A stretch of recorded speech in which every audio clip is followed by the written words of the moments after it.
day I was, so it was a new order from school, and we all were supposed to like order a new uniform for my school.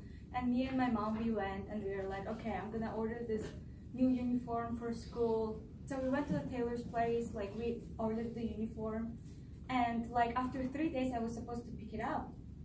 So, and the place wasn't far from my house. So I'm like, okay, I'm gonna go just pick it up by myself, and then I was supposed to go to school. I was really excited and I couldn't wait like to get my new uniform, like to see how it looks like to put it on. So, and then after 3 days, like I'm calling my parents and I'm like, hey, like it's time for me to go pick up my uniform, because if I go after school, the place will be closed and I'm really excited to see it. And then my parents are like, no, your school starts, like you have to be there at 1, like if you're gonna be late, just go straight to school, we're gonna pick it up another day. Like, no, I'm really excited for it, like I wanna go. So, and they were like, okay, you can go. So, and then I ran, because I was running late. It wasn't like, my school was like really close to my house, and the tailor's place was close to my house too, but I was still running late. So, and then I ran to the tailor's place, like picked up my skirt, didn't even put it on, like my uniform, didn't put it on. I was like, okay, whatever, as long as I got it, I'm gonna put it on later. So, and then I was running, so I just stopped by the crosswalk. I was supposed to cross the street where a lot of cars were coming, but there is a crosswalk, so when the car sees you, like they're supposed to stop, and then you cross the street. So I looked to my left, all the cars were like stopped waiting for me to cross.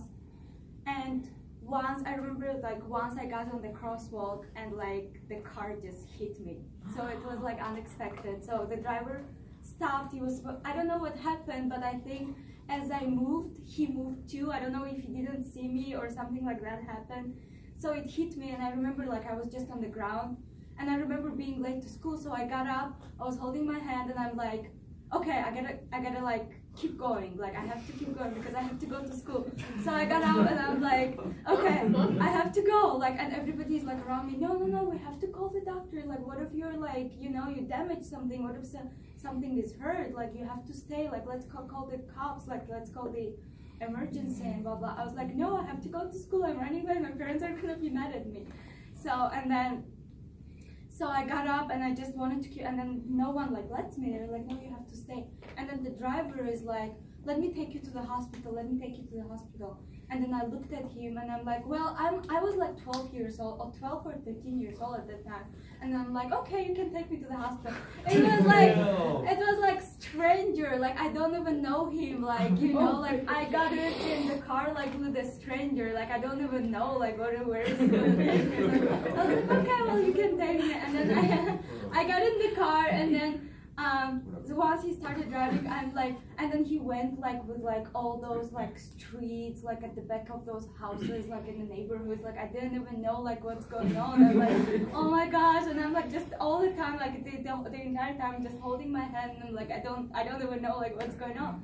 So and then I'm like, so I know this so my close relative is like a doctor, so can you please take me to the hospital where she works? And then he's like, sure, like show me where it is.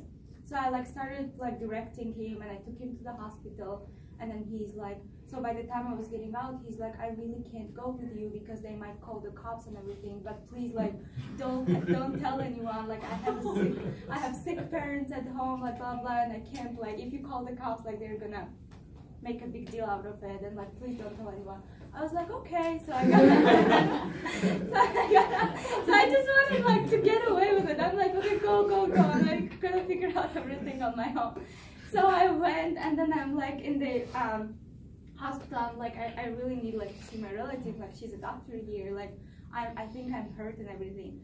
So she like they went and told her like, and she comes out like terrified, and like what happened, and like she sees like all my clothes and everything is ripped, like. And I'm like just looking at her and like holding my hand. She's like, what happened? So I told her like, don't worry, everything is okay. I think I'm not hurt. And then she took me inside, and they did like all the x-ray, and like they checked everything, if I was okay, if something was hurting or not. So and they did the x-ray, and it turned out that I just broke my left hand, and everything else was fine.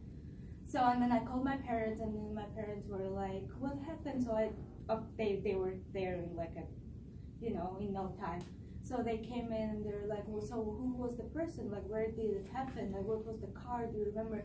And I didn't remember anything. Like, it was like I don't know if I was shocked because I was acting really weird. Like, I got in the car with him. Like, I was trying to go to school.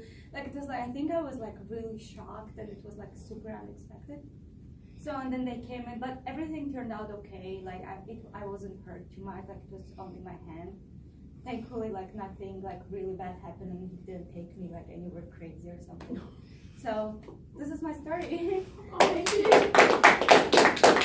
you.